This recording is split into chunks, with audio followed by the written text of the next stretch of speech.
رحمن يا رحمن ساعدني يا رحمن اشرح صدري قرآن املأ قلبي قرآن واسق حياتي قرآن. Bismillahirrahmanirrahim. Assalamualaikum warahmatullahi wabarakatuh. Alhamdulillah alladzi arsala rasulahu bil huda wa dinil haqqi yuzhirahu 'ala dini kullihi wa kafa billahi shahida. La ilaha illallah wahdahu la syarikalah wa asyhadu anna Muhammadan 'abduhu wa rasuluh. Allahumma shalli ala sayyidina Muhammadin wa ala alihi wa ashabihi ajma'in. Bapak-bapak, ibu-ibu, jemaah Majelis Ta'lim Al-Mustanir yang diridhoi Allah Subhanahu wa ta'ala. Alhamdulillah, izin Allah kita bisa berjumpa. Mudah-mudahan Allah Subhanahu wa ta'ala memberikan kekuatan iman dan amal soleh buat kita. Dan mudah-mudahan kita menjadi hamba-hamba Allah yang senantiasa mampu melakukan kebaikan setiap saat. Karena kebaikan-kebaikan itulah yang akan meneguhkan hadapan Allah Subhanahu wa ta'ala. Amal soleh itulah yang akan menenangkan hidup kita. Amal soleh itulah yang akan membuat kita bahagia di dunia dan di akhirat. Hari ini insya Allah kita akan membahas amaliyah penghapus dosa. Amal-amal apa saja yang bisa kita. Ya, secara teks yang disebutkan di dalam hadis. Walaupun kita tahu secara umum seluruh amal soleh yang dilakukan oleh kita itu bisa menghapus dosa kita. Jadi amal soleh apapun yang dilakukan oleh kita itu bisa menghapus dosa yang pernah kita lakukan. Kita ingat bahwa anak Adam ini nggak ada yang tidak berdosa, ya, kecuali para nabi tentunya, karena mereka adalah al-ma'sum, orang-orang yang dijaga Allah dari kesalahan. Para nabi itu tidak berdosa, suci, maksum, ya. Tapi manusia biasa itu bisa berdosa. Nah, tetapi kebaikan-kebaikan yang dilakukan oleh manusia itu bisa menghapus dosa. Ya, di dalam salah satu hadis Rasulullah SAW mengingatkan pada kita, kullu bani Adam khata'un. Semua anak Adam ini bisa melakukan kesalahan, bisa melakukan dosa. Khata'in at-tawwabun. Dan sebaik-baik orang yang salah itu adalah yang bertobat kepada Allah Subhanahu wa ta'ala. Maka tobat itulah yang akan menghapuskan seluruh kesalahan kita, seluruh dosa kita. Sebab orang tobat itu dia kembali kepada Allah. Nah, tentunya dengan syarat-syarat tobat yang oleh para ulama. Yakni dia menyesal dari perbuatan yang pernah dilakukannya itu, berjanji tidak kembali lagi, dan tentunya mengisi hidup dengan amal soleh. Nah, di dalam Al-Quran ada satu ayat yang menjelaskan tentang bahwa kebaikan yang dilakukan oleh kita itu menghapus dosa. A'udzubillahi minasyaitonirrajim wa aqimis shalah tarafain nahar. Dan dirikanlah salat pada kedua tepi siang. Wa zulufa minal lail. Dan pada bagian permulaan dari malam. Innal hasana. Sesungguhnya kebaikan-kebaikan itu, kebaikan yang dilakukan itu, yudhibnas sayyiat. Ya, yudhibnas sayyiat. Bisa menghilangkan keburukan-keburukan, bisa menghapuskan dosa. Dzalika dzikra lidzakirin. Dan itulah peringatan bagi orang-orang yang ingat. Nah, Bapak Ibu, ini secara umum di dalam Al-Quran, jadi kebaikan yang dilakukan oleh manusia itu bisa menghapuskan dosa.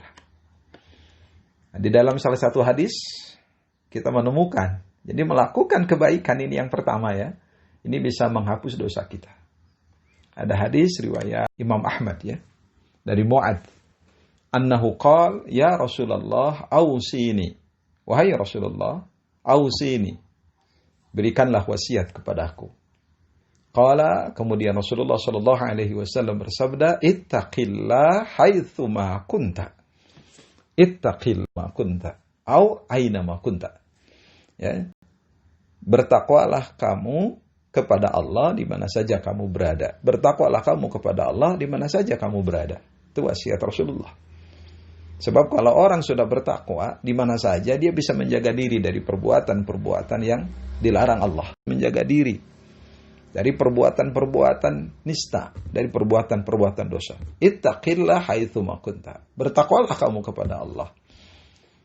Qala, kemudian Mu'adz mengatakan, zidni, tambahlah ya Rasulullah wasiat itu.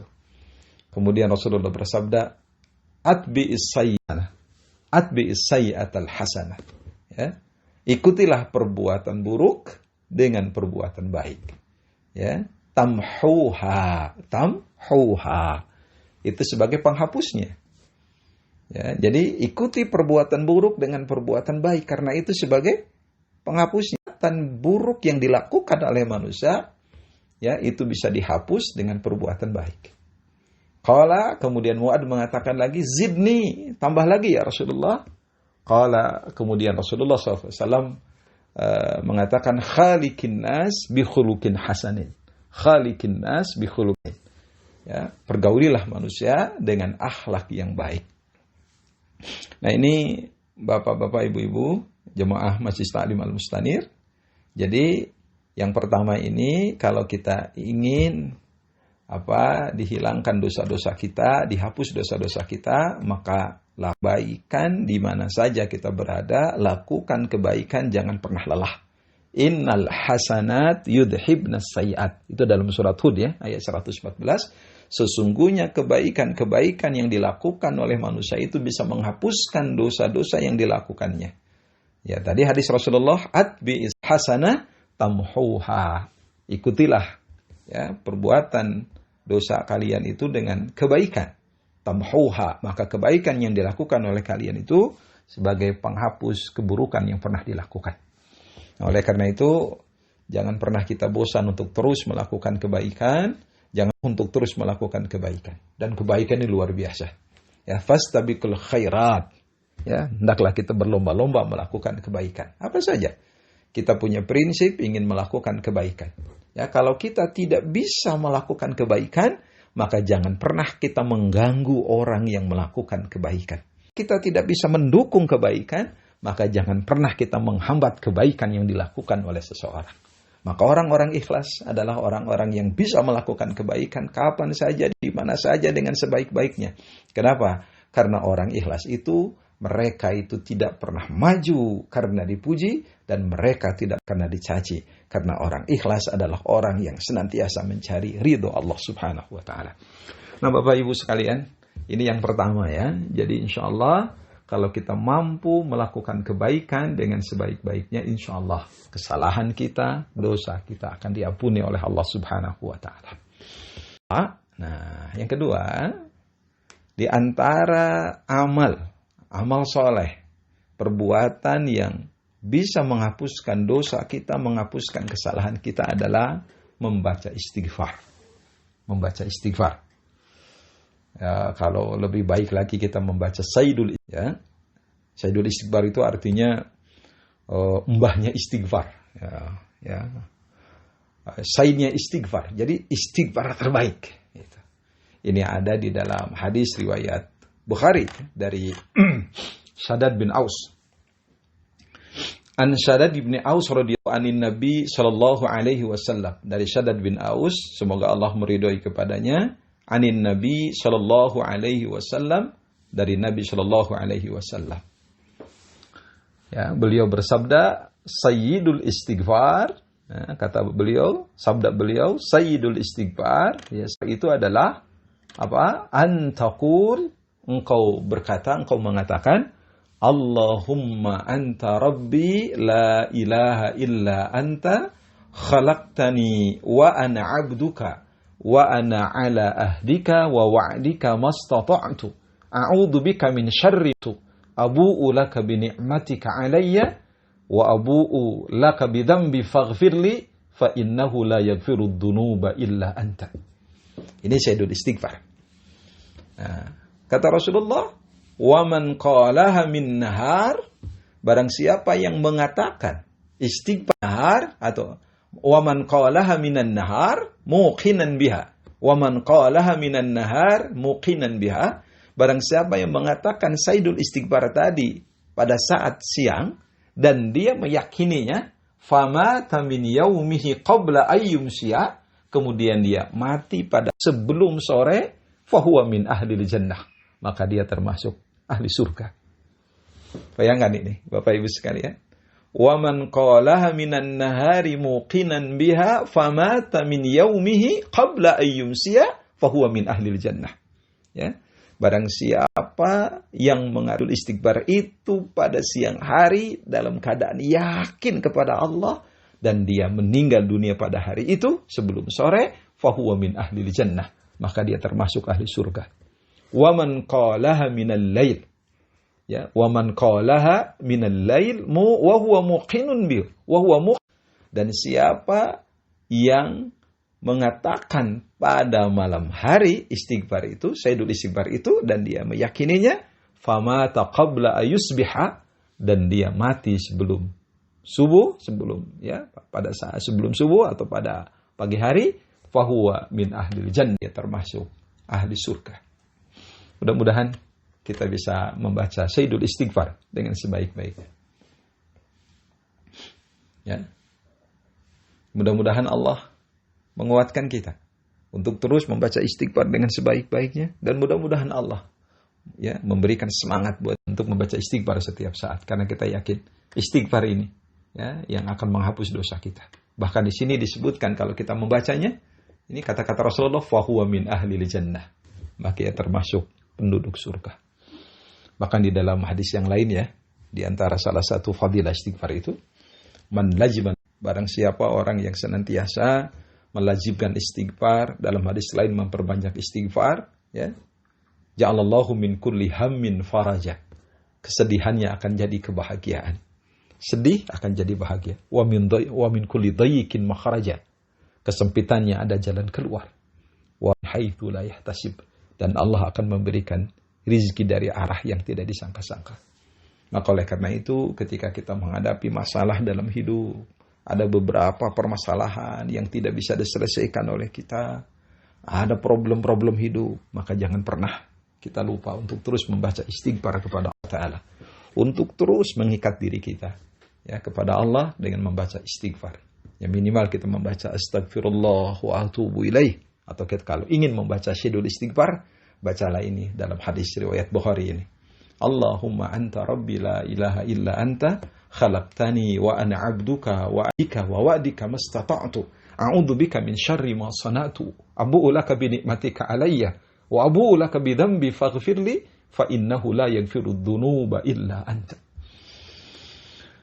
Ini nomor 2, Bapak Ibu jemaah majelis taklim yang dimuliakan oleh Allah Subhanahu wa taala. Ini adalah amaliyah yang kedua yang bisa menghapuskan dosa-dosa kita. Kemudian amaliyah yang nomor 3 adalah sholat 5 waktu. Nah, ini sholat 5 waktu. Sholat 5 waktu yang dilakukan oleh kita, insya Allah akan dibebaskan dari dosa. An Abi Hurairah, dari Abi Hurairah radhiyallahu anhu. Semoga Allah meridai kepada Abu Hurairah. Abu Hurairah itu kalau tidak salah nama aslinya adalah Abdurrahman bin Sakhr. Beliau disebut, beliau ini bapaknya kucing, jadi sangat cinta kepada kucing kecil.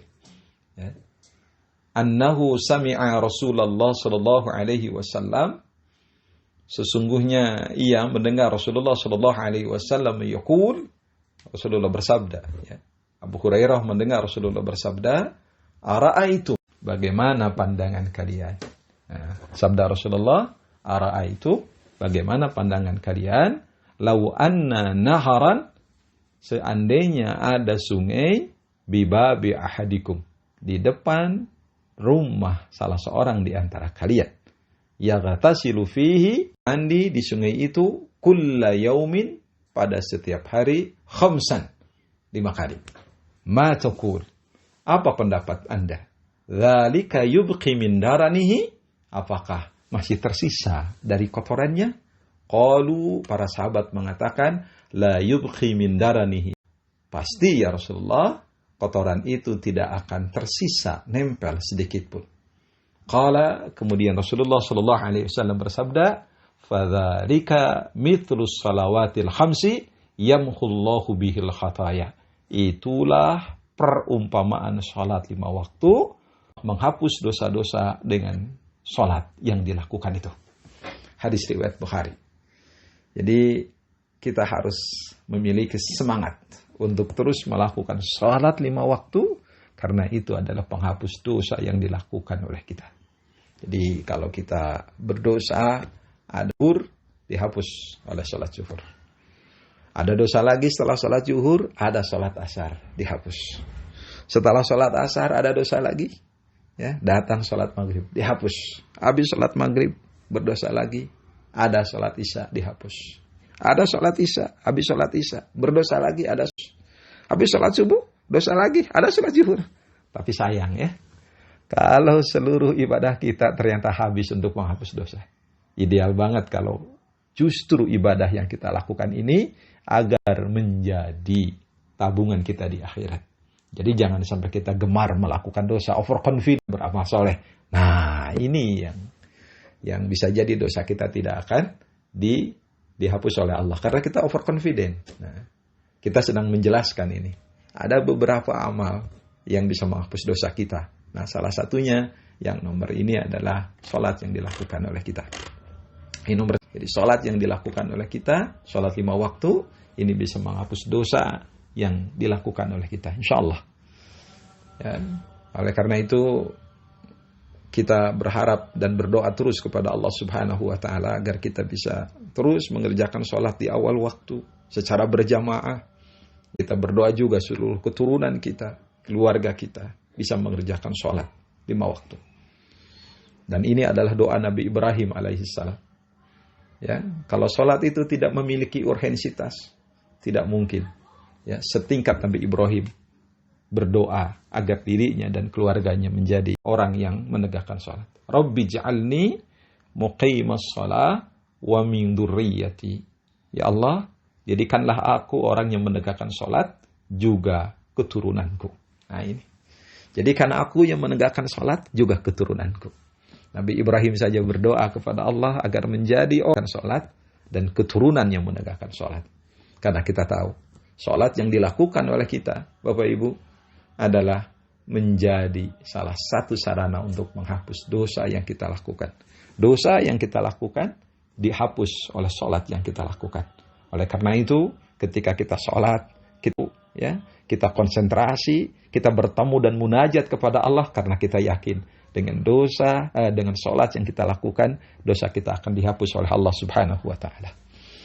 Jangan pernah kita malas untuk melakukan sholat, karena ingat, orang-orang munafik dalam surat An-Nisa, ya, kalau tidak salah disebutkan, bahwa idza qaumu ila sholati qaumu kusala. Mereka itu kalau sholat suka kusala, suka malas, ya, kusal-kusal, suka malas mereka itu melakukan sholatnya. Ya. Fawailul lil musallin. Nah, ada juga ya, celaka orang yang sholat. Siapa itu? Yang sahun, yang lalai dalam melakukan sholat.